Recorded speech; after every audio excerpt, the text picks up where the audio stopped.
Satu. Halo, selamat siang Tribuners. Anda sedang menyaksikan live update Tribun News edisi Rabu 2 Februari 2022. Siang ini akan kami sajikan informasi teraktual dan menarik yang dilaporkan secara langsung oleh reporter lapangan kami. Bersama saya Meisa Dasirait, inilah live update selengkapnya. Seorang anak bernama Hazima Fiadania berusia 4 tahun yang merupakan anak kelima dari pasangan Abdul Syakur dan Usda Hakim di Parepare menderita penyakit bladder extrophy atau ekstrofi kandung kemih. Penyakit tersebut tergolong langka, pasalnya kandung kemih dan organ sekitar Asimah ini berada di luar dinding perut.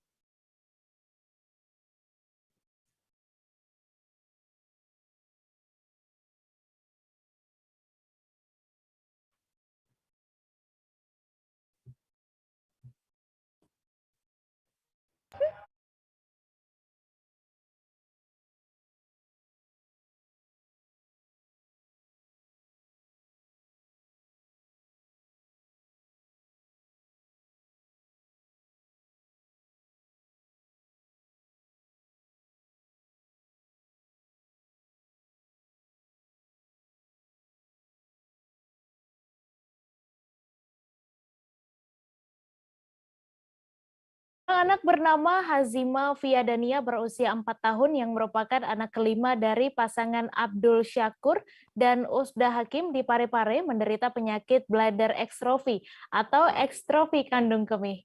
Penyakit tersebut tergolong langka, pasalnya kandung kemih dan organ sekitar Asimah ini berada di luar dinding perut. Asimah pun harus bertarung melawan penyakit itu sejak ia dilahirkan. Untuk info selengkapnya akan disampaikan oleh rekan jurnalis Tribun Timur, M. Yaumil yang kini sudah terhubung bersama kami. Halo, rekan Yaumil. Halo, rekan. Ya, silakan dengan informasi Anda, Yaumil, bagaimana kondisi Asimah saat ini? Iya, jika dilihat secara sekilas, kondisi Azima terlihat baik-baik saja. Cuman apabila kita melihatnya lebih dalam, Azima sendiri telah mengalami penyakit yang tadi disebutkan, bladder extrophy, atau kondisi di mana kandung kemih yang berada keluar di sekitaran perut dan mempengaruhi anak tersebut, si Azima. Nah iya, kondisinya sekarang memang terlihat baik-baik saja, cuman ketika Azima banyak bergerak, banyak melakukan aktivitas, itu Asima akan merasakan kesakitan. Dan penyakit Asima ini sudah dirasakan sejak lahir, seperti itu. Cukup diketahui juga bahwa Asima untuk bisa dapat hidup normal kembali harus melakukan 8 kali operasi. Nah, sejauh ini, sampai saat ini, Asima baru melakukan 2 kali operasi, yang di waktu umur 1 tahun dan 1 bulan setelah umur 1 tahun itu dia melakukan operasi. Nah, jadwalnya 4 tahun, di umurnya yang ke-4 tahun ini Asima akan melakukan operasi lagi, operasi lanjutan, seperti itu, Mbak rekan. Baik, kemudian apa yang dirasakan Asimah akibat penyakitnya ini dan apa juga harapan dari Ibu Asimah? Iya, Asima merasa berbeda, kadang-kadang merasa berbeda dengan teman sebayanya atau anak-anak seusia sebayanya. Mengapa demikian? Karena di satu sisi Asima harus terus minum obat dan merasa tidak sembuh-sembuh daripada penyakitnya. Nah, hal itu yang membuat dia berbeda, merasa berbeda. Kemudian dari orang tuanya sendiri, Ibu Usda itu melarang Asima untuk keluar bermain seperti anak-anak yang lainnya.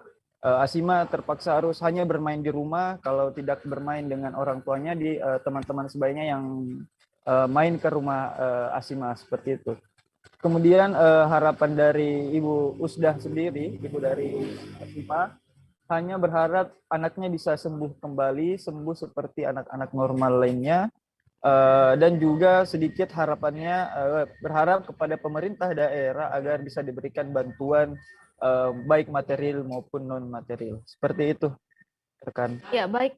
Baik, terima kasih rekan Yaumil atas laporan Anda, dan Tribuners, wartawan kami juga telah menghimpun wawancara dengan Ibu Asimah. Berikut tayangannya untuk Anda. Ya. Bilang Kak Uli, dok, insya Allah kalau nanti saya bawa dulu ke foto. Nah iya Bu, karena foto baru. Iya. Kapan Ada di foto lamanya, Oh, iya. ini cuma Iya, jadi ini kediaman adik Asima yang informasinya dapat Sentimeter anunya ini yang pinggulnya karena kan penyakit langka. tidak bisa dioperasi kalau Ya, yang mana di sini anunya, Bu? ini yang berjauhan tuh ini estrofinya yang di depan. Oh ya, tuh. estrofinya. Iya. Terus Ini yang tulang anunya yang berjauhan. yang mana yang kemarin dikasih besi? Yang ini nih pinggulnya Oh, ini, besi pinggul ini, yang Di? berjauhan iya. Oh. Maunya dia kan begini, merapat begini toh ini Ya. nih tulangnya begini, tapi dia berjauhan nih. Kan contohnya. Ini Asima Piadania. 7,7 Oh, panjang Pak sentimeter namanya dengan- Asima. Iya, Asima Fiadania. Hasima, bukan Asima. Hasima. Ini hasil anunya kemarin dari dokternya. Hasima Pia Dania. Sentimeter. Anu semakin panjang, melebar itu pinggulnya itu yang mau dipasang kali besi toh rencana pasang besi lagi. Itu yang anu di maksudnya jadi Iya, tidak dia ada yang kan- tahan itu ya, apa-apa tidak ada, jadi jadi keluar. keluar itu anunya estrofinya. Iya, dia bilang dokter. Dia bilang rujukan baru lagi dulu. Api melalap bangunan rumah dan 2 kamar kos di lingkungan 5 RT 19 RW 4 Kelurahan Labuan Bajo, Kecamatan Komodo, Kabupaten Manggarai Barat pada Selasa 1 Februari. Seluruh bangunan rumah dan kosan tersebut ludes terbakar sekira pukul 16:20 waktu Indonesia Tengah. Rumah itu dihuni 4 orang dan saat kejadian diketahui hanya terdapat pemilik yaitu Agustinus Hussein yang mengalami sakit stroke dan istrinya Elizabeth Angum. Untuk mengetahui info lebih detailnya sudah bergabung bersama kami rekan jurnalis Pos Kupang, Gesio Viana yang akan menyampaikan laporannya. Halo Gesio. Halo, selamat siang rekan Mei, selamat siang Tribuners dimanapun Anda berada. Ya, selamat siang. Silakan dengan informasi Anda dapat dijelaskan bagaimana kronologi kejadian tersebut. Baik, dapat saya laporkan langsung dari Labuan Bajo, Kabupaten Manggarai Barat. Kebakaran hebat melanda satu rumah dan juga 2 kosan di wilayah Kelurahan Labuan Bajo pada Selasa 1 Februari 2022. Kronologis kejadian tersebut itu terjadi sekitar pukul 16:20 waktu Indonesia bagian tengah, di mana para saksi mata melihat sumber api itu berasal dari daerah area dapur dari rumah tersebut. Kebakaran tersebut berlangsung cukup cepat dan pemilik rumah dalam hal ini Bapak Agustinus Hussein dan keluarganya tidak sempat untuk menyelamatkan seluruh barang berharga milik mereka di rumah tersebut. Dan setelah kejadian mobil damkar dari pemerintah Kabupaten Manggarai Barat maupun juga dari Bandara Komodo Labuan Bajo sejumlah 3 unit itu berhasil memadamkan api sekitar 2,5 jam. Demikian rekan Mei. Iya, kemudian atas kejadian ini apakah ada korban jiwa ataupun korban luka dan berapa jumlah kerugian yang dialami korban?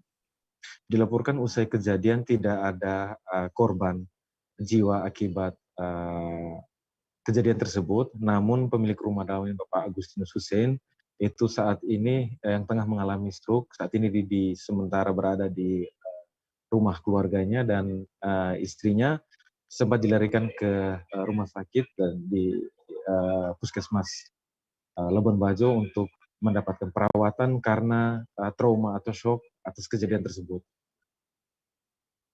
Demikian. Ya, kemudian bagaimana kondisi di sana pasca kebakaran ini, Gesio, dan sejauh ini bagaimana penanganan terhadap korban dan di mana mereka tinggal untuk sementara waktu?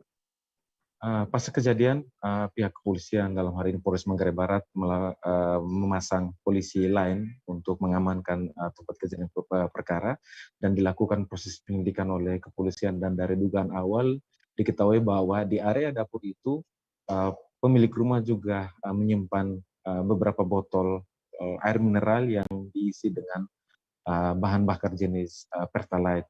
Nah, untuk para korban saat ini tengah berada di rumah keluarga mereka. Demikian kami.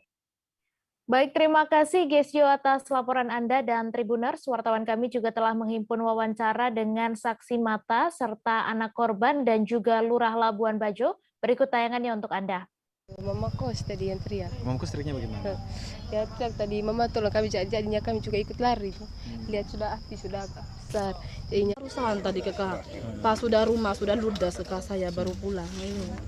Awal tahu kebakaran saat orang sudah rame-rame di sini. Pokoknya saya tidak tahu sama sekali. Saya itu saya punya motor parkir di Merkanona itu, saking saya kaget tuh saya lihat dari situ Mbak, rumah sudah hancur itu. Kalau kondisi bapak dan mama sekarang bagaimana?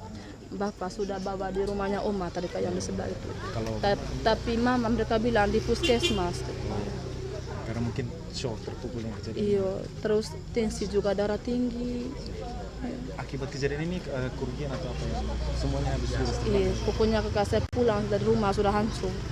Tahu lagi kerugian bagaimana di dalamnya saya juga tidak tahu soalnya saya. Oke, baik, selamat sore untuk kita semua. Ya, dari kronologis ceritanya tadi sedikit saya dengar bahwa ini bersumber dari dapur ya. Oleh karena itu, himbauan saya bagi kita semua, terutama bagi ibu-ibu dan anak-anak yang sering beraktivitas di dapur.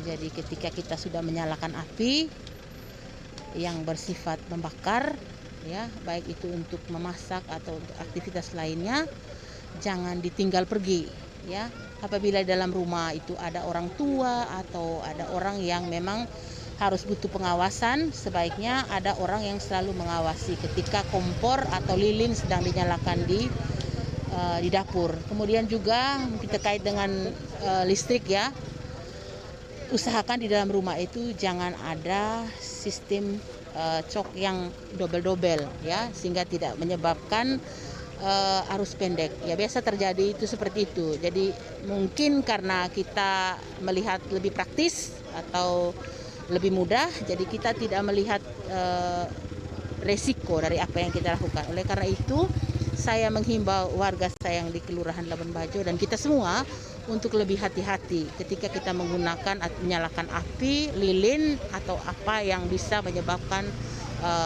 terjadinya hal seperti ini. Dan untuk bapak dan ibu yang hari ini kejadian, jadi memang kita tidak pernah merencanakan ini ya. Bersyukur saja bahwa hari ini tidak ada korban ya. Jadi saya secara pribadi dan atas nama pemerintah kelurahan saya mengucapkan turut merasakan duka ini karena ya banyak yang sudah tidak ada satu yang tersisa, semuanya terbakar ya. Jadi ini mungkin semua ini adalah pelajaran untuk kita supaya kita lebih hati-hati. Apakah nanti didorong untuk dapat bantuan dari dinas sosial?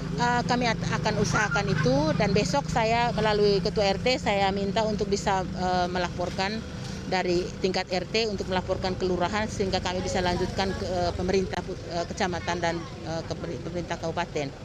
Demikian.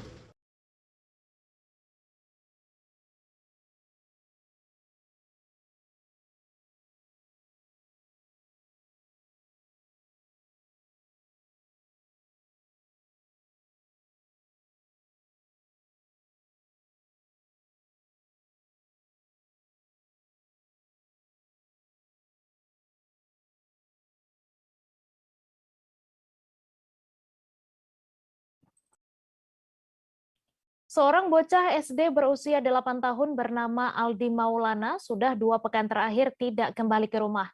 Aldi diduga dibawa oleh teman dekatnya, seorang pria berinisial H yang berusia 25 tahun. Pihak keluarga mengaku sudah melapor ke kepolisian dan berharap pihak kepolisian membantu menemukan Aldi. Untuk info selengkapnya akan disampaikan rekan jurnalis Tribun Lampung, Domi Desmantri yang kini sudah terhubung bersama kami. Halo rekan Domi. Halo rekan Mei. Ya Domi, silakan dengan informasi Anda dapat dijelaskan bagaimana awal mula perkenalan antara Aldi dan temannya yang berinisial H ini. Baik, bocah berusia 8 tahun bernama Aldi Maulana dilaporkan hilang pada 16 Januari 2022 kemarin. Korban diduga dibawa oleh seseorang atau yang teman dekatnya berinisial H tersebut. Lalu korban Aldi dan H tersebut mereka berkenalan awalnya saat korban hendak membeli burung peliharaan. Lalu teman-teman korban mengusulkan kepada korban untuk membeli burung tersebut ke saudara H tersebut. Lalu semenjak itu mereka berdua berkenalan dan memiliki hubungan dekat begitu. Lalu saudara H tersebut beberapa kali mengantarkan korban Aldi itu ke rumah. Lalu orang tua korban juga termasuk dekat dengan saudara H tersebut. Lalu hubungan mereka berdua dekat kurang lebih 2-3 bulan. Ya, kemudian Domi, bagaimana kronologi singkat sejak Aldi ini meninggalkan rumah hingga saat ini tidak kembali ke rumah? Baik, terakhir kali menurut orang tua Aldi, dia sempat bermain keluar rumah, lalu sore harinya dia diantarkan pula oleh saudara H tersebut. Lalu tidak berapa lama korban berganti pakaian lalu pergi kembali. Namun saat ditanya korban tidak mau menjawab ingin pergi kemana. Lalu keluarga korban orang tua Aldi sempat bertanya kepada saudara H, dia mau pergi kemana. Namun saudara H tersebut mengatakan ia ingin pergi merantau, ingin bekerja di Merak sebagai ABK di sebuah kapal dan katanya kapal itu baru. Lalu di situ kedua orang tua korban sempat tidak mempercayai omongan saudara H tersebut karena orang tua Aldi tersebut merupakan sopir yang sering menyeberang ke Pulau Jawa begitu. Lalu karena orang tuanya tidak percaya, tapi tidak lantas untuk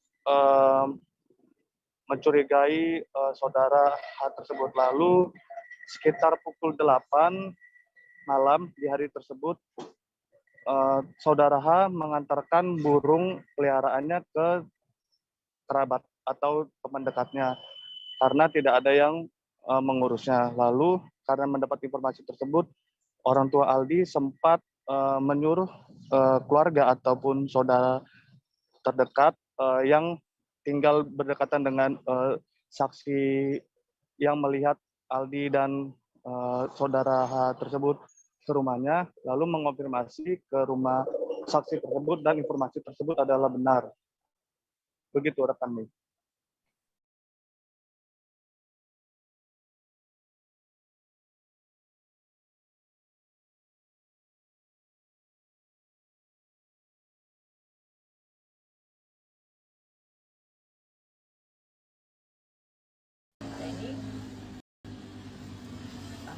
Main ke seberang, cuman ya kita nggak tahu niatnya, terus sampai sekarang nggak pulang. Nah, adik Aldi ini sebelumnya dia berteman dengan siapa gitu, Bu? Jadi berteman dengan Bang Helmi. Helmi, Bu ya. Nah, adik Aldi ini bisa kenal sama Bang Helmi ini seperti apa, Bu? Awalnya? Awalnya sih dia istilahnya mau cari burung, mau beli burung, terus dikasih tahu dengan teman-teman kalau di tempat Helmi inilah yang ada burung. Nah setelah itulah dia berteman. Nah, hari sebelum adik Aldi ini pulang, ada kayak pesan sendiri nggak dari adik atau misalnya gelagat atau misalnya firasat dari ibu sendiri seperti itu? Kita nggak ada firasat.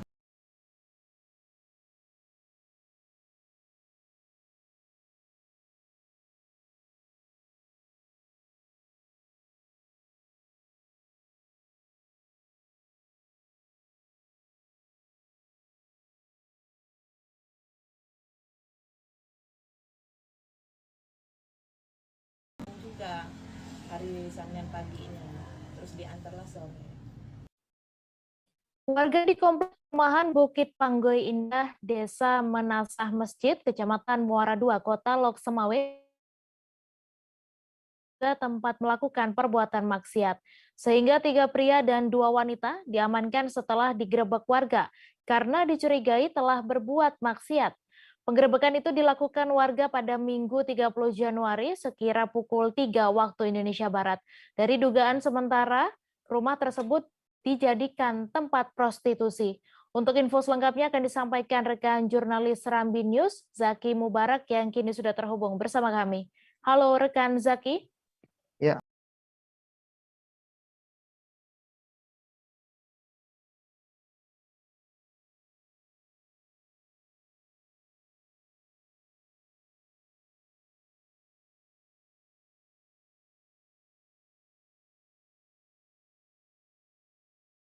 Halo, Mai. Ya, Zaki, apakah kedua Hingga saat ini mereka masih ditahan dan dilakukan proses sampai P21 tahap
menjabar di sekitar lantai 2 gedung tersebut.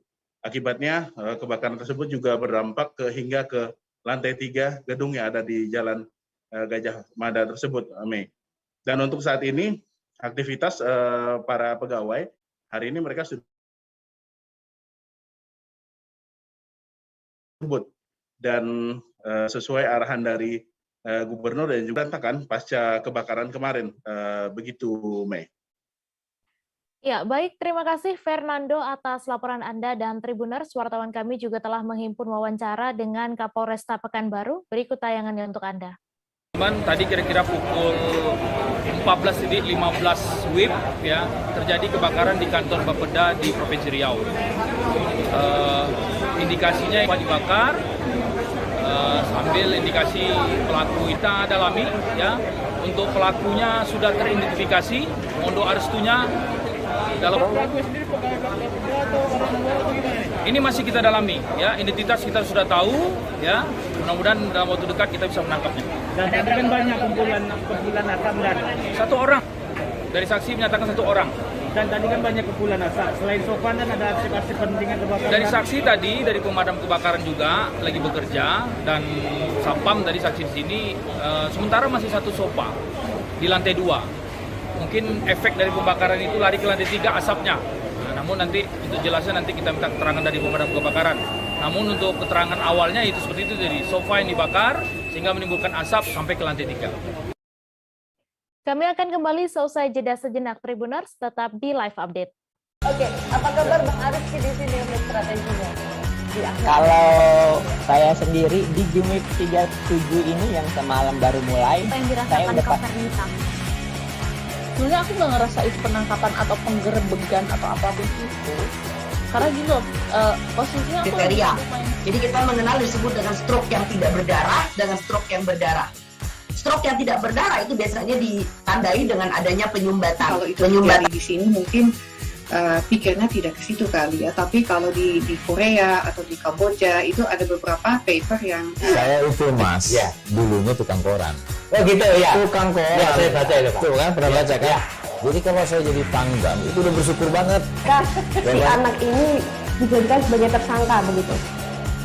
Ya, kalau ini kita bicara yang di luar kasus Bongombo ya. Dengan nama hujan shower, di mana terdapat batas jelas antara daerah hujan dan tidak hujan yang biasanya terjadi pada fase awal mature stage atau tahap berbahaya itu Kang. Jadi mulai artinya terjadinya perlembekan. Nah itu untuk penetrasi akan sulit gitu ya. Dok, saya ini menurut saya memang tidak mudah, bukan urusan tanah diambil. Kalau misalnya Amerika Serikat sekarang, Rasulullah mengatakan dalam sebuah hadis bahwa berpuasa di 6 hari Syawal itu. Oke, apa kabar Bang Aris di sini untuk strateginya? Kalau saya sendiri di Jumit 37 ini yang semalam baru mulai, saya udah sebenarnya aku nggak ngerasa itu penangkapan atau penggerebegan atau apapun itu, karena gini loh, posisinya aku kriteria. Jadi kita mengenal disebut dengan stroke yang tidak berdarah dengan stroke yang berdarah. Stroke yang tidak berdarah itu biasanya ditandai dengan adanya penyumbatan. Kalau itu terjadi di sini mungkin pikirnya tidak ke situ kali ya, tapi kalau di Korea atau di Kamboja itu ada beberapa paper yang saya itu Mas, ya, dulunya tukang koran. Oh gitu ya. Tukang koran. Ya, saya baca itu Pak. Tuh kan pernah baca kan? Ya. Jadi kalau saya jadi pangdam itu udah bersyukur banget. Si anak ini dijadikan sebagai tersangka begitu. Ya, kalau ini kita bicara yang di luar kasus Bongombo ya. Dengan nama hujan shower, di mana terdapat batas jelas antara daerah hujan dan tidak hujan yang biasanya terjadi pada fase awal mature stage atau tahap berbahaya itu Kang. Jadi mulai artinya terjadinya perlembekan. Nah itu untuk penetrasi akan sulit gitu ya. Dok, saya ini menurut saya memang tidak mudah, bukan urusan tanah diambil. Kalau misalnya Amerika Serikat sekarang, Rasulullah mengatakan dalam sebuah hadis bahwa berpuasa di 6 hari Syawal itu. Oke, apa kabar Bang Aris di sini untuk strateginya? Kalau Saya sendiri di Jumik 37 ini yang semalam baru mulai, Apa yang saya dirasakan udah Kak Fernita? Sebenarnya aku nggak ngerasa itu penangkapan atau penggerebegan atau apapun itu. Karena gini loh, posisinya aku Kriteria. lagi main. Jadi kita mengenal disebut dengan stroke yang tidak berdarah dengan stroke yang berdarah. Stroke yang tidak berdarah itu biasanya ditandai dengan adanya penyumbatan. Kalau itu terjadi di sini mungkin pikirnya tidak ke situ kali ya. Tapi kalau di Korea atau di Kamboja itu ada beberapa paper yang Saya itu Mas, dulunya tukang koran. Oh gitu ya? Tukang koran. Ya, saya baca itu. Terima kasih Anda masih menyaksikan live update. Guna menjalankan tugas barunya sebagai Pangdam 9 Udayana, Maijen TNI Sony Aprianto setibanya di Pulau Bali mendapat sambutan tradisi tepung tawar yang dilaksanakan di Base Ops Bandara Internasional I Gusti Ngurah Rai Tuban pada Selasa 1 Februari 2022. Kemudian pada Rabu 2 Februari dilaksanakan acara pisah sambut di Makodam Udayana. Untuk detail informasinya akan disampaikan langsung oleh rekan jurnalis Tribun Bali, Adrian Amurwonegoro yang kini sudah terhubung bersama kami. Halo Adrian. Halo, selamat siang rekan Mei.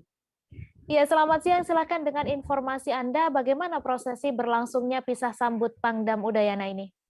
Ya Mei, baru saja Pangdam Udayana yang baru yakni Maijen TNI Sony Aprianto melaksanakan acara pisah sambut dengan Maijen TNI Maruli Simanjuntak yang saat ini juga telah resmi menjabat sebagai Pangkostrat yang ditandai dengan sertijab yang sudah dilakukan di pusat pada hari Senin kemarin.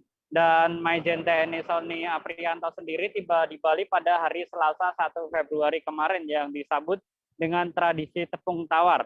Tradisi tepung tawar tersebut memiliki makna adalah dengan harapan supaya Maijen TNI Sony Aprianto selama mengemban tugas di wilayah Kodam Udayana yang meliputi Bali dan Nusa Tenggara ini terbebas atau terlepas dari segala halangan dan rintangan serta mara bahaya.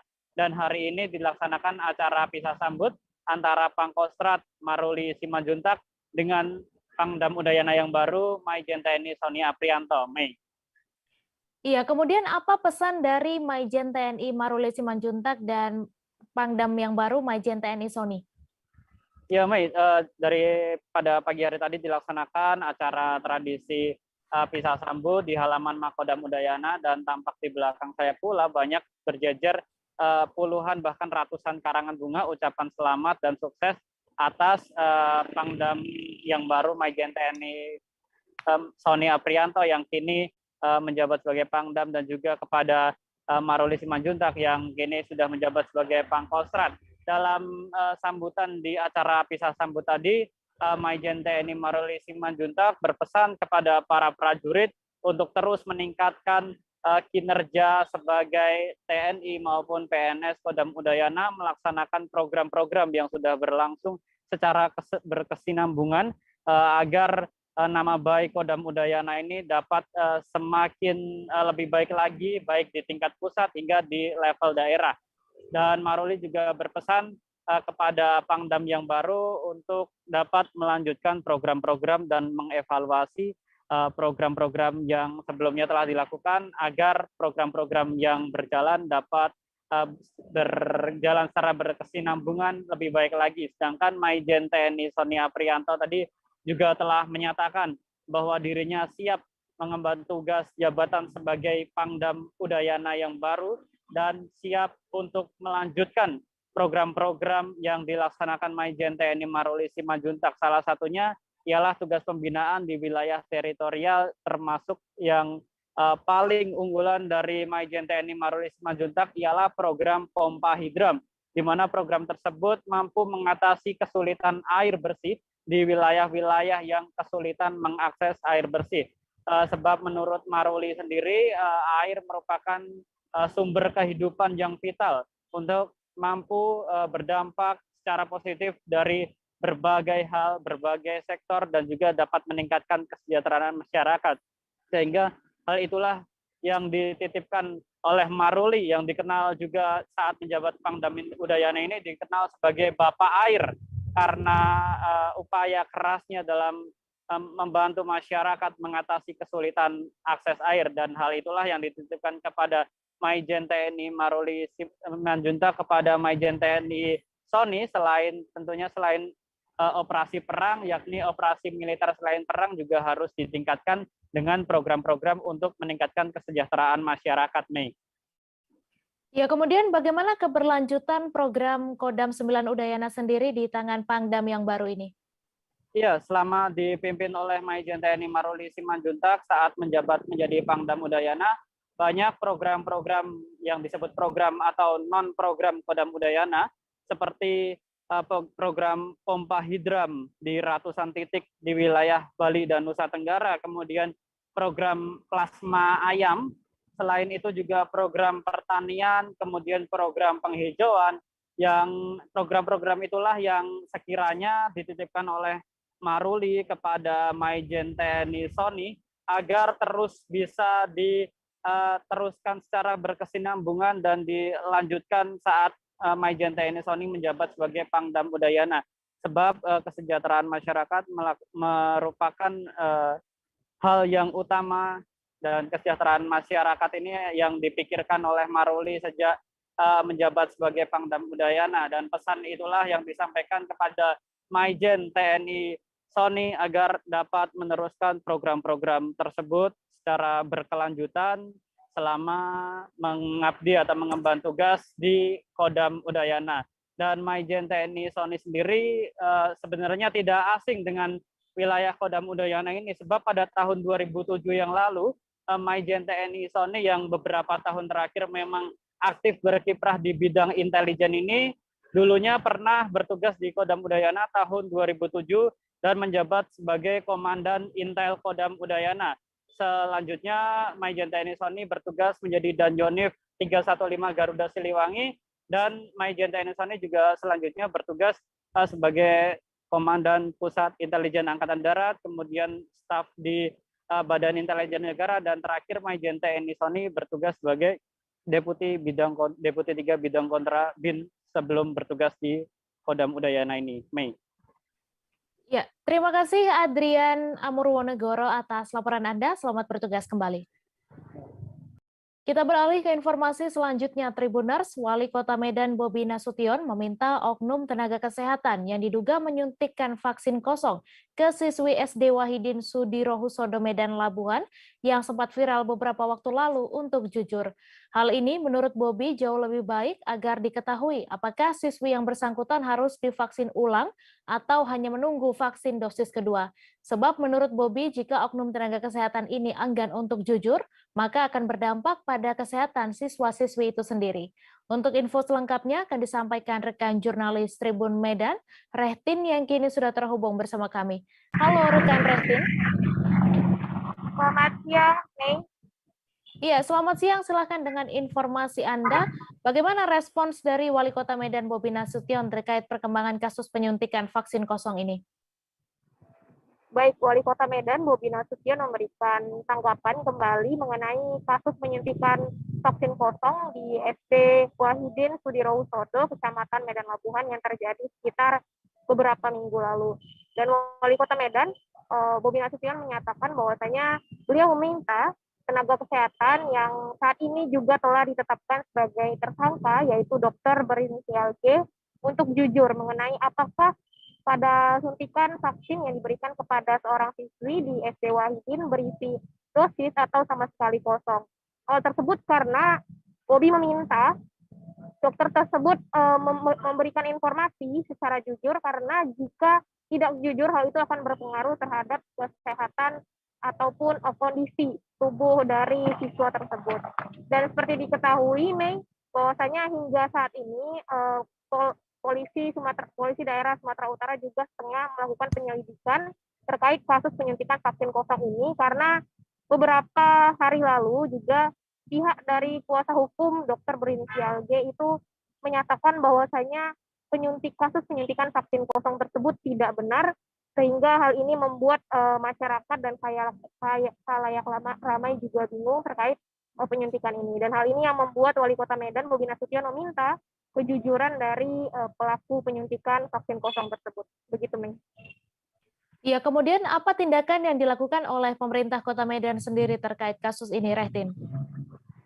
Baik, pemerintah Kota Medan dari sejak awal terjadi kasus penyuntikan vaksin kosong ini menyatakan bahwasanya memang pelaksanaan vaksin kosong tersebut dilakukan di wilayah Kota Medan, tetapi sebagai penyelenggaranya itu tidak dilakukan oleh pemerintah Kota Medan, melainkan dilakukan oleh kepolisian sektor atau Polsek Kecamatan Medan Labuhan.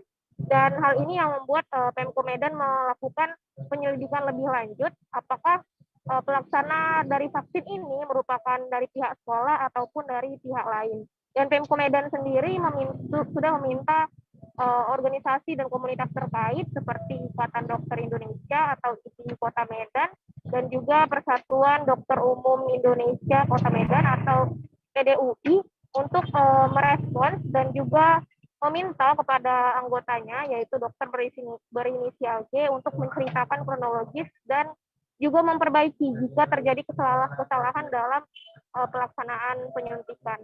Dan Pemko Medan juga karena penyuntikan vaksin ini dilakukan berkolaborasi dengan Forkopimda dan juga kepolisian setempat, Pemko Medan juga bersama meminta kepolisian daerah Sumatera Utara atau Polda Sumut untuk secepatnya merilis apa hasil penyelidikan terkait kasus vaksin kosong ini. Begitu. Iya, baik. Terima kasih Rehtin atas laporan Anda dan Tribuners. Wartawan kami juga telah menghimpun wawancara dengan Wali Kota Medan. Berikut tayangannya untuk Anda. Harapkan sudah kami sampaikan, ini yang paling penting, ini adalah penanggung jawab pelaksana kegiatan vaksin. Penanggung jawab pelaksana kegiatan vaksin. Karena hari ini kita ketahui baik pemerintah daerah serta seluruh Forkopimda melaksanakan kegiatan vaksin, dan ini harus sama-sama kita sepakati kegiatan ini harus bisa kita pertanggungjawabkan. Harus bisa kita pertanggungjawabkan apabila ada kendala-kendala dalam melaksanakan vaksin. Saya sudah contohkan kemarin apabila misalnya contoh yang paling sering kemarin terjadi itu misalnya penumpukan. Nah, ini pelaksana harus bisa juga bertanggung jawab bagaimana tidak terjadi penumpukan pada saat melaksanakan vaksinasi. Habis itu kegiatan vaksinnya, apakah prosedurnya sudah benar, bahkan sampai penyuntikannya, apakah dosisnya sudah tepat. Nah, ini yang harus bisa dipastikan oleh penanggung jawab pelaksanaan vaksin, harus bisa dipertanggungjawabkan. Karena itu kami sudah kumpul kemarin dari pemerintah dan seluruh Forkopimda yang bisa melaksanakan vaksinasi. Ini yang perlu kita tekankan agar tidak ada terjadi lagi kasus-kasus penyuntikan dosis kosong kepada masyarakat kita yang menerima. Dan selain menjadi koordinator penonton bayaran, nama Eli Sugigi mulai terkenal menjadi seorang artis tanah air karena membintangi berbagai judul sinetron. Tentunya langkah Eli Sugigi merambah ke dunia akting membuatnya mendapat rezeki lain dengan menjadi brand ambasador produk kecantikan dan juga mendapatkan endorse. Namun masih ada mimpi lain yang masih dikejar Eli Sugigi, yakni memiliki rumah atas namanya sendiri. Wanita 50 tahun itu pun melontarkan permintaan bantuan serta menyindir Raffi Ahmad dan Baim Wong yang merupakan artis yang sering berbagi kepada sesama. Untuk kabar selengkapnya akan disampaikan rekan wartawan dari Warta Kota, Ari Pujiwaluyo yang kini sudah terhubung bersama kami. Halo rekan Ari. Iya, halo rekan Mei. Iya, Ari, silakan dengan informasi Anda bisa dijelaskan bagaimana cerita perjuangan Eli Sugigi dalam berkarir di panggung hiburan ini. Ya, Eli Sugigi mulai dikenal publik sekitar tahun 2009 sebagai koordinator penonton bayaran yang menyuplai penonton-penonton untuk meramaikan program televisi. Lalu berjalannya waktu, Eli Sugigi mendapat tawaran judul sinetron dan wajahnya menghiasi layar kaca televisi. Namun setelah kesuksesan yang diraih, Eli Sugigi mengaku masih tinggal kontrak di sebuah rumah di kawasan Bogor, Jawa Barat. Begitu rekan Mei. Iya, kemudian bagaimana kehidupan Eli Sugigi ini sebelum memiliki mimpi untuk ingin membeli rumah sendiri dan mengapa ia meminta bantuan kepada Raffi Ahmad? Ya, menurut keterangan dari Eli Sugigi bahwa selama ini dia tinggal ngontrak di sebuah rumah di kawasan Bogor, Jawa Barat. Namun sebenarnya ia punya rumah di sebuah Cipinang, Jakarta Timur. Tapi rumah itu diisi oleh keluarganya dan juga anak-anaknya. Eli Sugigi memilih untuk tinggal sendiri di wilayah Bogor karena ingin menjaga privasi kehidupannya setelah menikah dengan akhir tahun 2020 lalu.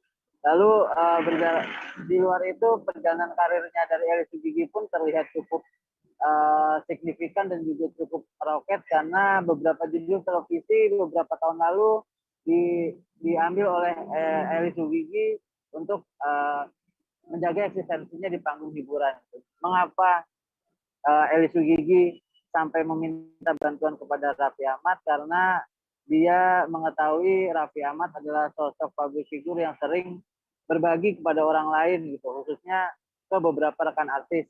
Nah, mungkin Eli Sugigi juga menilai ia layak mendapat bantuan dari Raffi Ahmad karena ia juga sempat berjuang sendiri tanpa adanya sosok suami, dan juga Eli Sugigi merasa dirinya kembaran dari Nagita Slavina. Maka dari itu Eli Sugigi meminta bantuan kepada Raffi Ahmad supaya bisa mewujudkan mimpinya untuk memiliki rumah sendiri. Iya, kemudian bagaimana cara dari Eli Sugigi sendiri untuk bisa mewujudkan mimpinya membeli sebuah rumah ini? Ya, Eli Sugigi mengaku kalau dirinya tahun lalu baru saja menandatangani kontrak sebagai brand ambassador produk kecantikan. Menurut Eli Sugigi, kalau kontrak tersebut berisi kan ratusan juta, atau mungkin dia bisa membeli rumah kecil untuk ia singgahi yang mungkin bukan dalam taraf impiannya. Tapi berjalannya waktu, Eli Sugigi berharap kontrak menjadi brand ambassador produk kecantikan ini bisa diperpanjang agar tahun ini atau mungkin tahun depan dia bisa mewujudkan mimpinya punya rumah sendiri. Baik, terima kasih Ari atas laporan Anda, dan Tribuners, wartawan kami juga telah menghimpun wawancara dengan Eli Sugigi. Berikut tayangannya untuk Anda. Kehidupan saya alhamdulillah, walaupun cita-cita saya satu, belum punya rumah, itu yang masih saya cari ya. Saya ngumpulin duit, saya akan beli rumah cash karena artis susah banget ngutang rumah, kredit. Kenapa emang? Kenapa emang? Susah deh pokoknya kalau artis gitu kan ya, karena gimana ya. Jadi saya sekarang sih insya Allah doain aja saya mau beli rumahnya cash walaupun kecil, nggak MM-an, nggak. Nyari yang berapa, Pak? Cari yang sekitar 500 juta, siapa tahu aja Raffi Ahmad mending saya mau rumah kan. Nyari daerah mana, Pak? Nyari daerah mana, Pak? Bogor. Oh, kenapa di Kayaknya Bogor? nyelutuk sih, Raffi beliin gua rumah dong gitu kan. Gua kan kemarin Nagita gitu ya. Kok kenapa milih Bogor? Kenapa Bogor, Pak? Rezeki saya pas pindah Bogor bagus. Alhamdulillah. Rezeki saya pas pindah ke Bogor itu sekarang saya bisa di dalam rumah tangga saya pengen yang ini kebeli, saya pengen TV yang gede kebeli, saya pengen beli motor kebeli gitu kan ya, saya pengen nyaman, ada kenyamanan di Bogor gitu. Jadi selama ini ngontrak ya, Pak? Hah? Selama ini ngontrak, Pak, atau gimana, Pak? Masih ngontrak, karena kan saya rumah saya sendiri di Cipinang. Rumah yang saya bangun itu di Cipinang, tapi kan saya nggak mau tinggal rame-rame tuh, karena punya pribadi sendiri ya, nggak cocok tinggal sama keluarga. Ada anak saya di sana nempatin gitu kan ya. Saya punya rumah, orang Betawi nggak mungkin nggak punya rumah, ya nggak? Ya, Jadi ya. saya lebih hijrah ke Bogor, doain aja saya bisa beli rumah di Bogor. Oh, dia itu siapa sih, Pak, yang ngasih bunga itu, Pak? Tokoh masyarakat Tampa Padang menolak keras rencana perubahan nama Bandara Tampa Padang Mamuju. Tokoh masyarakat Tampa Padang Mamuju, Suwardi Yusuf, menjelaskan perubahan nama bandara itu sesuatu hal yang wajar, namun harus menggunakan nama pahlawan yang ada di Kabupaten Mamuju. Untuk detail informasinya akan disampaikan langsung oleh rekan jurnalis Tribun Sulbar, Abdurrahman, yang kini sudah terhubung bersama kami. Halo, rekan Rahman. Ya, halo rekan Mei di studio. Ya, silakan dengan informasi Anda, seperti apa tanggapan masyarakat Tampa Padang terkait rencana perubahan nama bandara ini? Ya, baik Mei di studio dan Tribuners, dimanapun Anda berada. Saya akan menjelaskan bahwa polemik yang terjadi saat ini di Kabupaten Mamuju, Sulawesi Barat terkait dengan rencana perubahan nama Bandara Tampa Padang Mamuju yang akan digantikan akan berganti dengan nama pahlawan nasional, yakni Haja Andi Depu Tampa Padang Mamuju, seperti itu. Nah, ini yang menjadi polemik di tengah-tengah masyarakat Tampa Padang yang kemudian tidak menerima pergantian nama bandara Tampak Padang tersebut. Karena salah satu alasannya adalah masyarakat Tampak Padang yang telah banyak berkorban dan tokoh-tokoh masyarakat Tampak Padang yang telah banyak berkorban terkait dengan pembangunan bandara Tampak Padang pada saat itu. Demikian, Mei. Iya, kemudian apa yang menjadi alasan masyarakat dan pemuda Tampak Padang ini untuk menolak perubahan nama bandara ini? Dan sejak kapan juga rencana pemerintah ingin merubah nama bandara ini? Ya, baik, Mei. Salah satu alasannya karena masyarakat Tampak Padang menginginkan bahwa nama pahlawan yang akan masyarakat menginginkan nama bandara ini digantikan oleh nama pahlawan yang ada di Kabupaten Mamuju, yakni pahlawan Ahmad Kiran dan Punggawa Malolo. Jadi itu yang kemudian menjadi alasan sehingga nama Haji Andi Depu ini digantikan oleh pahlawan Punggawa Malolo dan Ahmad Kiran. Itu salah satunya. Dan mereka tidak menerima nama Haji Andi Depu sebagai nama bandara bandara Tampak Padang. Demikian, baik. Iya, kemudian sejak kapan rencana pemerintah ini ingin merubah nama bandara ini? Ya, sebenarnya rencana perubahan bandara ini sudah dibahas sejak 2010 lalu, kemudian 2017 lalu juga, kemudian pada 2022 ini kembali dibahas oleh pemerintah Provinsi Sulawesi Barat pada Senin 31 Januari 2022 kemarin. Nah, setelah pembahasan itu langsunglah kemudian mengalami polemik di tengah-tengah masyarakat Tampak Padang, khususnya terkait dengan penolakan keras terhadap pergantian nama bandara Tampak Padang tersebut. Ya, baik, terima kasih Abdurrahman atas laporan Anda. Selamat bertugas kembali. Kita beralih ke informasi selanjutnya, Tribuners. Pedagang di pasar tradisional belum bisa menjual minyak goreng kemasan sederhana seharga Rp11.500 sesuai dengan ketetapan pemerintah yang mulai berlaku sejak Selasa 1 Februari karena minyak goreng curah yang mereka jual masih merupakan stok lama.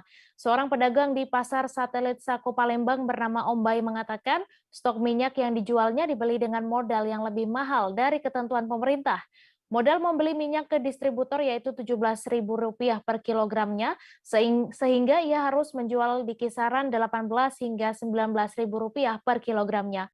Untuk detail informasinya akan disampaikan langsung oleh rekan jurnalis Tribun Sumsel, Hartati, yang kini sudah terhubung bersama kami.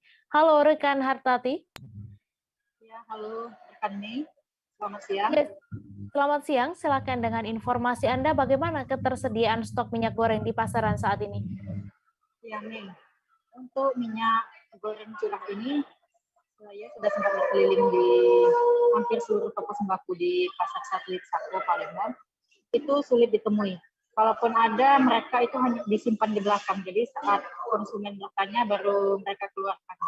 Dan hanya minyak goreng kemasan premium yang mereka pajang di depan itu pun juga tetap dijual dengan harga lama karena minyak goreng tersebut juga mereka beli dengan stok harga lama. Sebab untuk ketentuan minyak goreng satu harga atau 14.000 per liter itu hanya ada satu produsen minyak goreng saja dan itu pun stoknya juga sudah habis. Jadi mereka sebelumnya juga sempat menjual minyak goreng dengan kemasan premium itu 14.000, tapi karena pembelinya banyak, jadi stoknya juga sudah habis. Sementara untuk minyak curah ini yang sudah ditetapkan pemerintah sejak kemarin harganya Rp11.500 itu mereka belum bisa menjualnya karena seharusnya program tersebut datang, yakni ada mobil tangki yang membawa minyak yang datang langsung ke pasar dan pedagang harus disuruh antri dan untuk membawa jerigen membelinya. Tapi karena kemarin itu adalah hari libur Imlek, jadi belum ada mobil tangki minyak tersebut yang mendistribusikan minyak curah ini langsung ke pasar dengan harga yang ditetapkan pemerintah. Ya, kemudian Hartati, apakah ada penurunan jumlah konsumsi minyak goreng oleh masyarakat sejak mahalnya minyak goreng ini? Ya, Mei, menurut keterangan dari pedagang, Om Bayu itu dia mengatakan biasanya dia membeli minyak goreng curah itu 20 kilo per minggu dan itu bisa langsung habis dalam 2 hari. Tapi sejak mahalnya harga minyak goreng, sudah 10 hari belakangan minyak goreng yang dia beli 20 kilo itu masih ada dan hanya laku terjual 2 kilo saja, seperti itu nih. Jadi masyarakat memang betul-betul mengurangi konsumsi minyak goreng ini. Jadi mereka beralih memasak makanan dengan cara merebus ataupun mengukus makanan tersebut, seperti itu nih. Iya, baik. Terima kasih Hartati atas laporan Anda dan Tribuners. Wartawan kami juga telah menghimpun wawancara dengan seorang pemilik toko sembako. Berikut tayangannya untuk Anda. Nyumbang. Berapa Ibu jual sekarang, Bu? Ini sudah bisa belum jual dengan harga segitu, Bu? Atau ada barang, ada harga belum ada barang, Bu? Sudah ada Fortune ya. Oh, kalau yang 14 Fortune, Bu ya? Jamu. Turnamen sepak bola Waena Cup 2 kembali digelar pada 12 Februari 2022 mendatang. Turnamen yang digelar sekota dan Kabupaten Jayapura ini digelar guna mencari talenta-talenta terbaik yang ada di klub ternama sekota dan Kabupaten Jayapura. Berapa Untuk Ibu jual detail sekarang, Bu? informasinya akan disampaikan langsung oleh rekan jurnalis Tribun Papua, Hendrik Rewapatara, yang kini sudah terhubung bersama kami. Halo rekan Hendrik.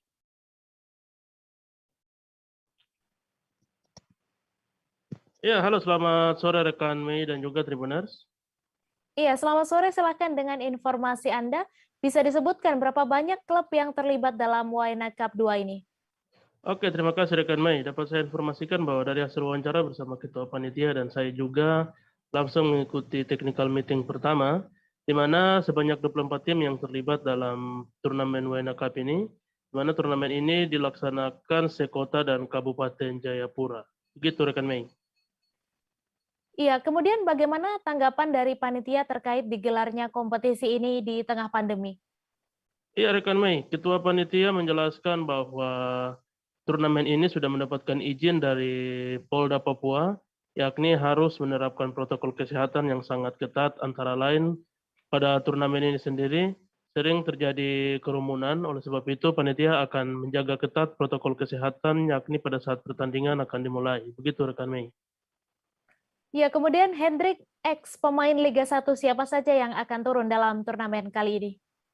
Iya rekan Mei, untuk ex pemain Liga 1 sangat banyak ya, seperti ada Titus Punai, Jailani Arey, dan Joshua Merauje, serta juga yakni legenda Persipura, antara lain Boa Salosa yang terlibat dalam salah satu klub yang ada di kota Jayapura untuk terlibat dalam turnamen Waena Cup. Demikian rekan Mei. Baik, terima kasih rekan Hendrik atas laporan Anda dan Tribuners. Wartawan kami juga telah menghimpun wawancara dengan Ketua Panitia Waena Cup 2. Berikut tayangannya untuk Anda. Ya, untuk turnamen Waena Cup kedua ini sudah 24 tim yang kita undang dan semua sudah konfirmasi balik dan siap untuk bertanding. Oke. Jadi untuk kompetisi Waena Cup ini apakah sekota dan Kabupaten Jayapura atau bagaimana nih kakak? Iya, untuk tim-tim di turnamen ini ada hampir sekitar 6 tim dari kabupaten, sisanya semua di kota. Oke. Itu untuk pegelarannya nanti tanggal berapa kakak? Ini kan tadi technical meeting pertama ya. Iya. Nanti untuk technical meeting kedua tanggal 6, untuk nanti pelaksanaannya kira-kira apakah setengah kompetisi atau bagaimana kakak? Kita rencana pembukaan di tanggal 12 Februari. Terus sistem pertandingan setengah kompetisi di putaran pertama, langsung masuk 8 besar, 4 besar terus final. Oke kakak, nanti 34 hari ya. Oke kak, mengingat kakak ini sekarang sudah di tengah pandemi nih, nanti pada saat pertandingan nanti kan digelar di sini nih, itu nanti apakah dari panitia sendiri apa mungkin ada teguran-teguran bagi para penonton, apakah mungkin protokol kesehatan diperhatikan begitu kakak? Ya, itu bagian utama yang kami akan lakukan, karena untuk membuat turnamen kita harus izin dari COVID, dari Polres sampai ke Polda. Kemarin sudah di COVID sudah keluarkan surat izin, dan pasti kita akan jaga itu. Dari COVID kita ke Polres, sampai di Polres bilang karena kota kabupaten harus ke Polda, tapi ya begituan semua sudah berjalan lancar dan kami juga akan menjaga semua yang sudah. Oke, Kakak, siap Kakak, makasih. Tribuners, kami masih akan menyajikan informasi menarik untuk Anda, selesai jeda sejenak, tetap di live update. Oke, apa kabar Bang Arif di sini untuk strateginya? Kalau saya sendiri di Jumip 37 ini yang semalam baru mulai, saya udah Sebenarnya aku nggak ngerasa itu penangkapan atau penggerebegan atau apapun itu. Karena gitu, posisinya aku kriteria. Jadi kita mengenal disebut dengan stroke yang tidak berdarah dengan stroke yang berdarah. Stroke yang tidak berdarah itu biasanya ditandai dengan adanya penyumbatan. Kalau itu terjadi di sini mungkin pikirnya tidak ke situ kali ya, tapi kalau di Korea atau di Kamboja itu ada beberapa paper yang Saya itu Mas, dulunya tukang koran. Oh gitu ya. Tukang koran. Ya, saya baca itu Pak. Tuh kan pernah baca kan? Jadi kalau saya jadi Pangdam itu udah bersyukur banget. Si anak ini dijadikan sebagai tersangka begitu. Ya, kalau ini kita bicara yang di luar kasus Bongombo ya. Dengan nama hujan shower, di mana terdapat batas jelas antara daerah hujan dan tidak hujan yang biasanya terjadi pada fase awal mature stage atau tahap berbahaya dewasa. itu Kang. Jadi mulai artinya terjadinya perlembekan. Nah itu untuk penetrasi akan sulit begitu ya. Dok, saya ini menurut saya memang tidak mudah, bukan urusan tanah diambil. Kalau misalnya Amerika Serikat sekarang, Rasulullah mengatakan dalam sebuah hadis bahwa berpuasa di 6 hari Syawal itu. Oke, apa kabar Bang Arif di sini untuk strateginya? Kalau saya sendiri di Terima kasih Anda masih menyaksikan live update. Hidup dalam himpitan ekonomi membuat seorang remaja berusia 14 tahun bernama Apri tak menyerah berjuang. Siswa kelas 2 SMP tersebut bahkan menempuh pendidikan sambil memulung atau mencari barang bekas. Ia mengaku sudah menjalani kegiatan tersebut sejak kelas 6 SD. Untuk detail informasinya akan disampaikan langsung oleh rekan jurnalis Bangka Pos, Cici Nasyanita yang kini sudah terhubung bersama kami. Halo rekan Cici. Halo rekan Mei. Iya, Cici, silakan dengan informasi Anda dapat dijelaskan bagaimana keseharian seorang siswa bernama Apri ini. Baik, Muhammad Apriansyah ya, atau biasa dipanggil Apri, merupakan siswa kelas 2 SMP Negeri 9 Kota Pangkal Pinang. Kesehariannya mungkin berbeda dengan anak usia pada umumnya, karena dia harus membantu ibunya setiap kali pulang sekolah. Seperti diketahui baru-baru ini sekolah sudah menerapkan tatap muka, dan ketika dia pulang sekolah sekitar jam 12 siang, Apri langsung menuju rumah dan beristirahat sejenak, kemudian membantu ibunya dengan melakukan kegiatan memulung ya, atau memungut barang rongsokan seperti yang bisa dilihat di layar saat ini. Nah, Apri melakukannya hampir rutin setiap hari, namun tidak hanya sampai di situ. Sekitar sore, Apri biasa sudah selesai melakukan aktivitas memulung dan kemudian juga dilanjutkan dengan membantu pamannya, karena Apri ini bersama ibunya tidak memiliki rumah dan harus menumpang dengan pamannya, dan pamannya kebetulan memiliki usaha untuk jahitan, sehingga malam Apri harus membantu juga, dan kemudian baru Apri bisa untuk membuat tugas yang ada seperti itu, Mei. Dan juga Apri ini memungut, ini biasanya harga dari total yang diraup sekitar 80.000 dalam waktu sepekan, dan ini biasanya digunakan untuk membantu ibunya seperti membeli beras, kadang-kala juga untuk membeli paket internet dan juga listrik. Seperti itu, Mei. Iya, kemudian Cici, bagaimana sosok Apri ini dikenal di lingkungan sekolahnya dan bagaimana juga sikap dia ketika di sekolah? Baik, Apri ini kita sempat berwawancara ya dengan pihak sekolah, kebetulan dengan wakil kepala sekolah bidang siswa yakni Pak Faisal, menyatakan memang baru mengetahui ya informasi terkait dengan ada siswa mereka yang melakukan rutinitas memulung setelah jam sekolah. Nah, ini pihak sekolah sendiri melihat Apri ini sebenarnya sosok yang sopan dan juga baik dan juga aktif dalam melakukan ekstrakurikuler karena dia juga aktif di pencaksilat. Nah, seperti yang di judul, Apri ini memiliki cita-cita juga, ini yakni ingin menjadi TNI ke depannya dan juga sudah mempersiapkan diri seperti melakukan berbagai upaya seperti olahraga untuk meningkatkan kualitas fisiknya. Dan pihak sekolah pun setelah mendengar informasi terkait siswanya melakukan hal seperti ini membantu ibunya, pihak sekolah sempat berkunjung ke rumahnya dan juga sempat memberikan bantuan untuk siswa tersebut. Seperti itu, Mei. Baik, terima kasih Cici atas laporan Anda, dan Tribuners, wartawan kami juga telah menghimpun wawancara dengan Apri. Berikut tayangannya untuk Anda. Karena ingin membantu orang tua, sama mulung ini udah dari kelas 6 SD. Apri mulung sih kadang penghasilannya sih paling besar itu dalam seminggu 80.000 paling besar.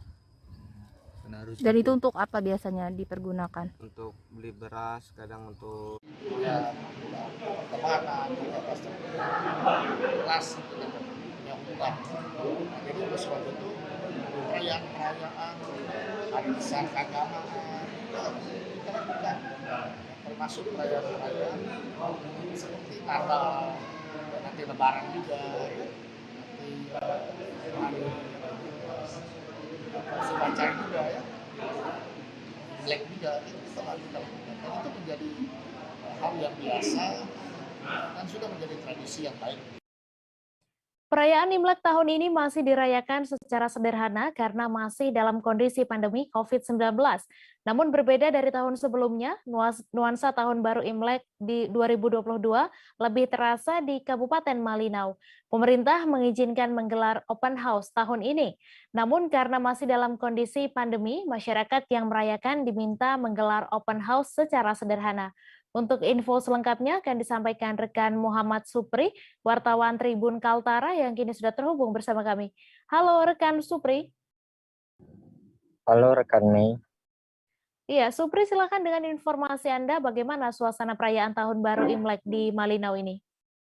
Baik, rekan Mei dan Tribuners, tepatnya kemarin tanggal 1 Februari 2022 kemarin, di Kabupaten Malinau sebelumnya pada tahun sebelumnya tidak dibenarkan ada gelar geria atau open house untuk perayaan-perayaan Hari Besar Keagamaan atau kebudayaan masyarakat. Namun pada tahun ini sedikit berbeda. Pantauan kami di sekitar ibu kota kabupaten, yakni di Kecamatan Malinau Kota, warga atau masyarakat Tionghoa yang merayakan Imlek 2022 tampak kediamannya berhias dengan ciri khas lampion merah dan dekorasi berwarna merah. Dan beberapa di antaranya menggelar open house atau rumah terbuka di antaranya ada di Desa Pelita Kenaan, kemudian di Desa Malinau Kota dan Desa Malinau Hulu dan sekitarnya. Kemarin juga Bupati bersama FKPD dan pejabat pemerintah memelihara tradisi saling kunjung mengunjungi. Kegiatan ini tradisinya biasanya diselenggarakan rutin tiap tahun, namun di tahun sebelumnya memang tidak digelar sehingga di tahun ini dinyatakan oleh masyarakat yang merayakan sendiri bahwa lebih meriah dibanding tahun sebelumnya, Mei. Iya, kemudian apa yang menjadi pertimbangan pemerintah daerah sendiri mengizinkan perayaan open house ini? Baik, untuk di Kabupaten Malinau sendiri, Mei dan rekan dan Tribuners, untuk di Kabupaten Malinau saat ini masih bertahan di zona hijau atau sebagai kabupaten 0 kasus COVID-19. Sebelumnya pada akhir Januari 2022 lalu, tepatnya pada tanggal 17 Januari, mulai Kabupaten Malinau mulai 0 kasus COVID dan bertahan hingga hari ini. Dan menurut Inmendagri terbaru juga dinyatakan bahwa Kabupaten Malinau masih bertahan sebagai kabupaten yang menerapkan PPKM level 1.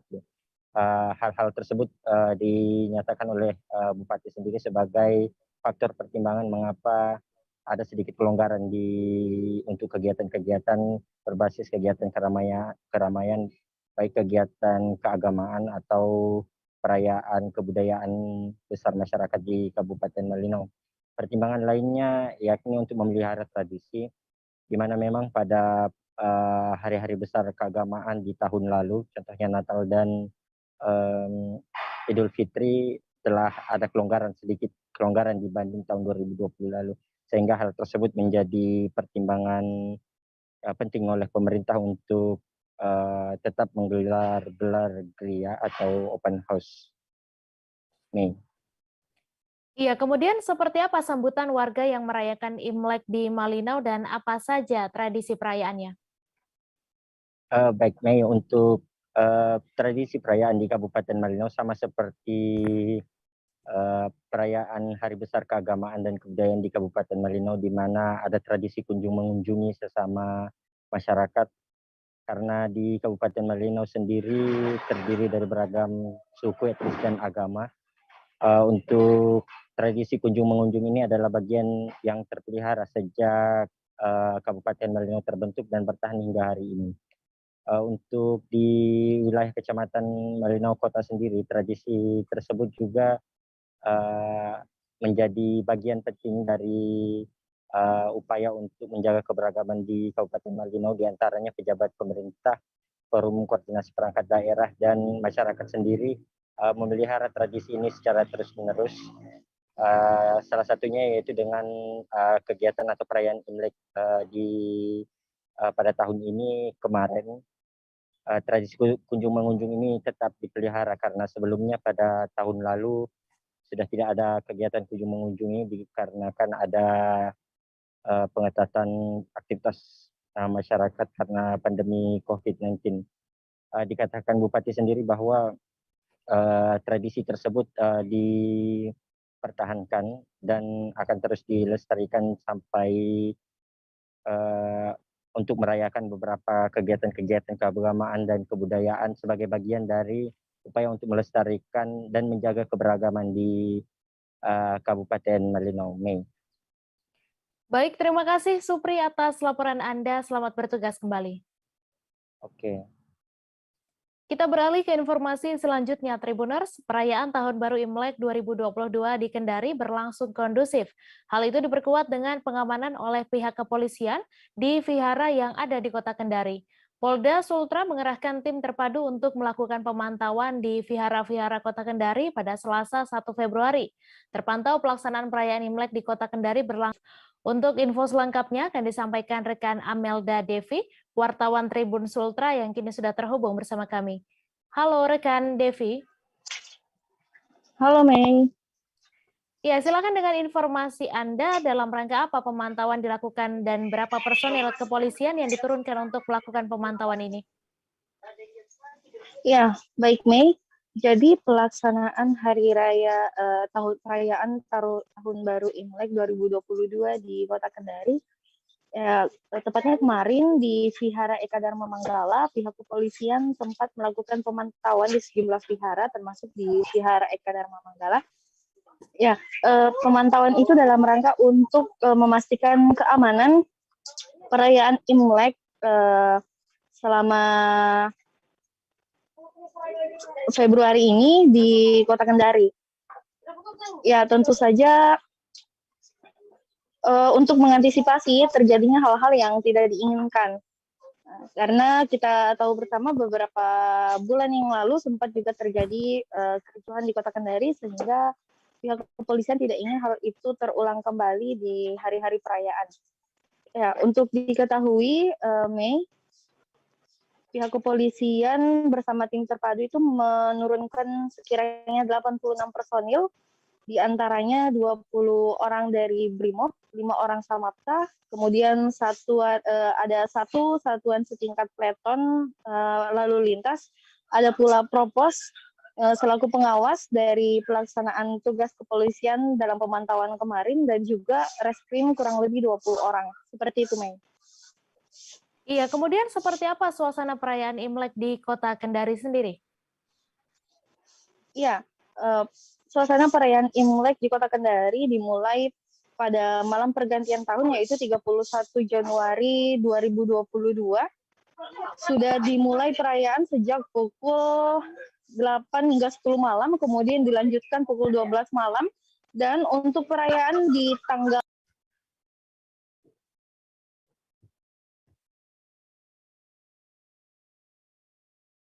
pukul 1 dini hari pada tanggal 1 Februari kemarin. Itu dilaksanakan di vihara-vihara masing-masing. Untuk diketahui, kurang lebih vihara di Kota Kendari itu sekiranya ada 5 vihara. Selanjutnya di pagi hari, warga Kota Kendari yang melaksanakan Imlek itu merayakan Imlek di rumah masing-masing. Selanjutnya mereka melakukan kunjungan atau menziarah ke beberapa kerabat mereka. Kemudian melanjutkan ibadah di vihara itu sekiranya pukul 10 pagi, namun tidak secara bersamaan. Artinya mereka satu-satu berdatangan ke vihara. Ya, salah satu pengurus vihara di Eka Dharma Manggala juga menyampaikan jika semenjak pandemi COVID, perayaan Imlek di Kota Kendari itu tidak terlalu ramai seperti tahun-tahun sebelumnya yang pernah mengadakan barongsai atau pertunjukan seperti itu. Di tahun ini lebih kepada ibadah yang diperkuat dan lebih banyak dilaksanakan di rumah masing-masing. Seperti itu, Mei. Baik, terima kasih Amelda Devi atas laporan Anda, dan Tribuners, wartawan kami juga telah menghimpun wawancara dengan Kasubdit Gasum Direktorat Samapta Polda Sultra. Berikut tayangannya untuk Anda. Dari titik-titik antara daerah satu kepada daerah lain untuk antisipasi, jadi sifatnya kita memantau jangan sampai ada terjadi hal-hal yang tidak diinginkan. Jadi jumlah personil yang kami libatkan di sini kurang lebih 86 orang.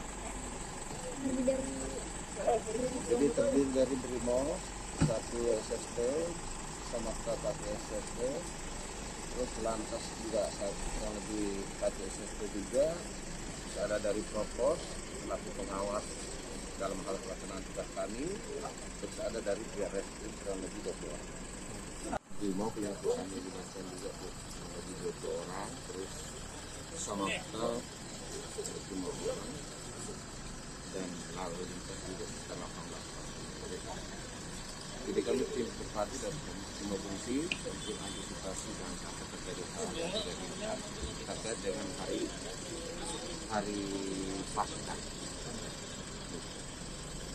Ya, jadi kami itu wajib kami mendatangi sektor vihara, dan kita tahu bahwa di sini ada beberapa vihara, salah satunya adalah di Kemaraya 1 kami sudah mendatangi. Alhamdulillah masih situasi yang bertegal, termasuk di vihara kedua di Benua kita lihat sendiri masih landai. Jadi kami, tapi walaupun situasi seperti ini, jadi kami dari pihak kepolisian tetap antisipasi terkait dengan harkat mungkin melaksanakan ibadah Imlek khususnya umat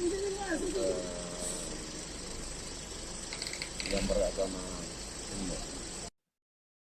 Hujan deras disertai angin kencang mengguyur Kota Solo pada Selasa 1 Februari sore. Berdasarkan pantauan Tribun Solo, hujan deras dan angin kencang mengguyur Balai Kota Solo mulai pukul 13.40 hingga pukul 15.15 waktu Indonesia Barat. Kemudian sekira pukul 15.20 waktu Indonesia Barat, patung harimau air di Balai Kota Solo tampak ambruk. Terlihat harimau air tersebut tertimpa papan yang berada di belakangnya.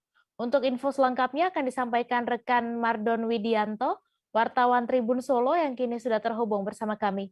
Halo rekan Mardon. Ya, selamat siang rekan Mei. Ya, selamat siang. Silakan dengan informasi Anda. Apa yang menjadi penyebab lampion sio macan di Balai Kota Solo ini roboh? Oke, untuk penyebab robohnya harimau air ini roboh ini disebabkan karena sebelumnya terjadi hujan deras dengan disertai angin yang cukup kencang, sehingga terbuat dari bahan ringan itu menjadi roboh. Iya, kemudian pasca robohnya lampion ini, bagaimana kemudian respon dari masyarakat melihat hal tersebut dan apakah saat ini patung itu diperbaiki? Oke, untuk respon dari masyarakat pasca robohnya patung tersebut, patung lampion tersebut sempat kecewa karena saat didatangi ternyata roboh. Nah, meskipun begitu, masyarakat tetap melakukan aktivitas selfie maupun swafoto di lokasi tersebut, dan daya tarik dari lampion tersebut untuk berfoto tidak berkurang.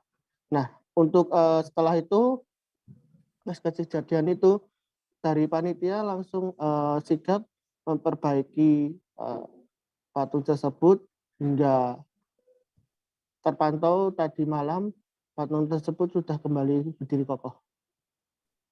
Baik, terima kasih Mardon Widianto atas laporan Anda. Selamat bertugas kembali.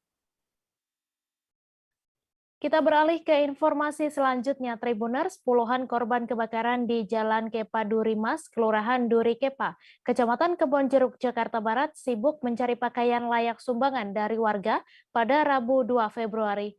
Para korban memilah tumpukan pakaian untuk mencari kaos, celana, dan seragam sekolah anak yang masih layak dipakai. Sebelumnya diketahui kebakaran terjadi dan menghanguskan 100 rumah pada Selasa 1 Februari dini hari.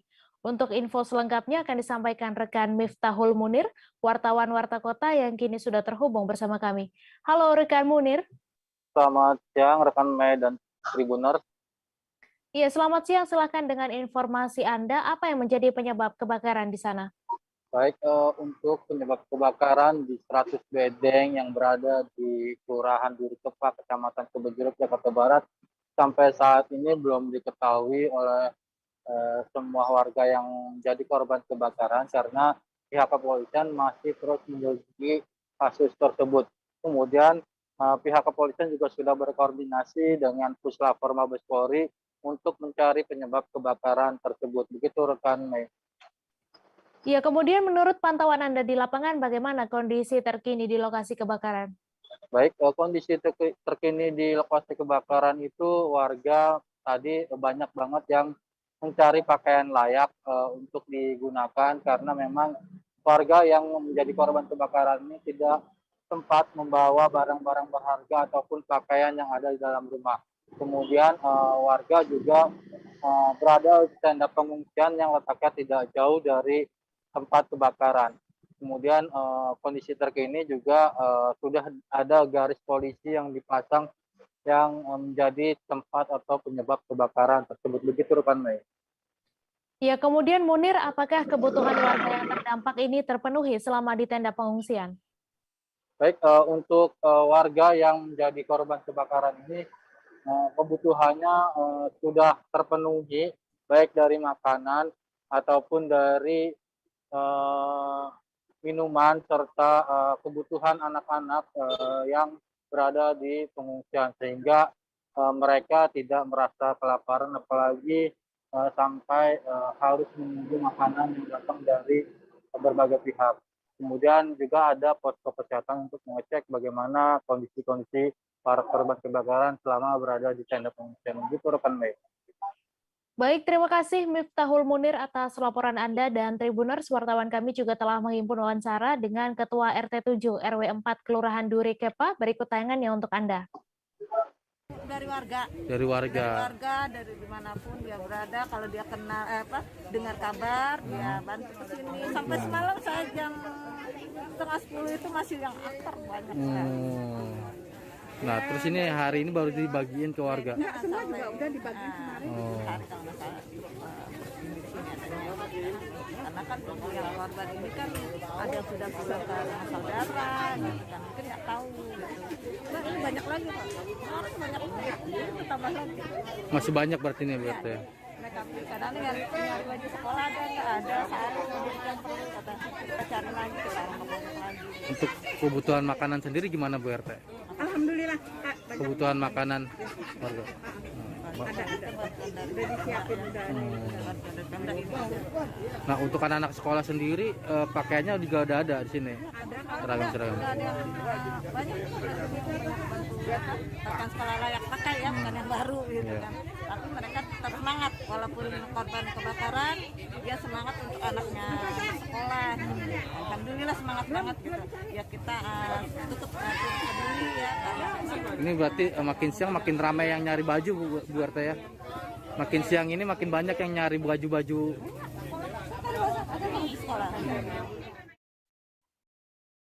Informasi tadi sekaligus menutup perjumpaan kita dalam live update hari ini. Tribuners, lantaran masih di tengah pandemi, kami kembali mengingatkan untuk selalu menerapkan protokol kesehatan dimanapun Anda berada. Saya Meisa Desirait beserta kru yang bertugas pamit. Terima kasih dan sampai jumpa. Jangan lupa like, subscribe, dan share ya.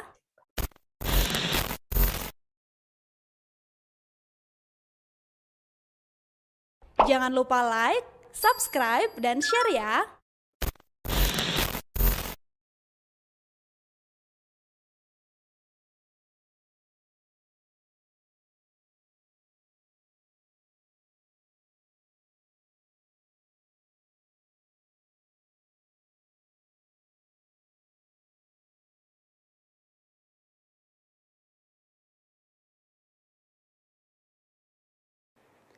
Pelanggan yang memberikan bintang 1 pada seorang driver ojek online di Cirebon, Jawa Barat akhirnya meminta maaf. Permintaan maaf tersebut disampaikannya seusai kediamannya digeruduk oleh puluhan driver ojek online.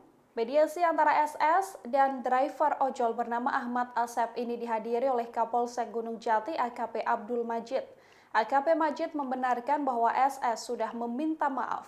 SS sendiri menjelaskan bahwa dirinya memiliki niatan baik untuk menyelesaikan permasalahan ini.